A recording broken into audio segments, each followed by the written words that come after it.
सरहद पर जो खड़ा है उसकी है ये पहचान। जान दे देगा मगर झुकने ना देगा हिंदुस्तान। हिंदुस्तान के सिपाहियों की कहानी में आगे बढ़ने से पहले पिछले हफ्ते जो हुआ उसे एक बार पलक झपकते डिस्कस कर लेते हैं। पास्कल संग्राम सिंह को बताता है कि एक बिल्डर उनकी झुग्गी झोपड़ियों पर रोड रोलर चला के वहां एक 7 स्टार होटल बनाना चाहता है।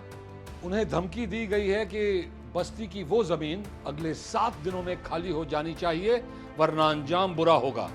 इन सब के जवाब में विक्रम, अभय और कबीर का बिल्डर के साइट ऑफिस पे किए गए वापसी वार का भी जिक्र पास्कल संग्राम सिंह से करता है। संग्राम सिंह किए गए हमले को गैर कानूनी बताते हैं और ये भी कि कानून अब उन तीनों को इस बात की सजा जरूर देगा।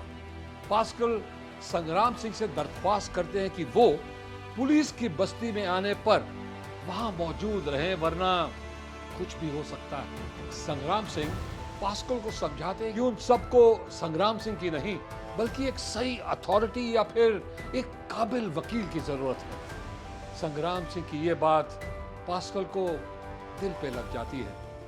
कबीर, विक्रम और अभय बस्ती में एक मौसी की खोली में रहते हैं। वो बे औलाद है और इन तीनों को अपनी जान से भी ज्यादा अजीज मानती है। उसे जब ये पता चलता है कि इन तीनों ने बिल्डर की साइड ऑफिस में घुसकर तोड़ फोड़ की है तो वो उन पर बरस पड़ती है और वो बेकाबू होकर गुस्से और नाराजगी में उन्हें खोली से बाहर निकाल देती है। जिनको पाया है नसीब और मुरादों से, संभाला है सब कुछ त्याग कर, अपनी औलाद से बढ़कर हैं वो जिन्हें माँ की ममता से रखती है जोड़कर। वो तीन इस बेसहारा मौसी की जान और सहारा है। कुछ देर बाद माँ की ममता जागती है और वो दरवाजा खोल उन तीनों को वापस अंदर ले आती है। माँ ने गोद में दिया खिलौना, वतन ने दिया तिरंगा।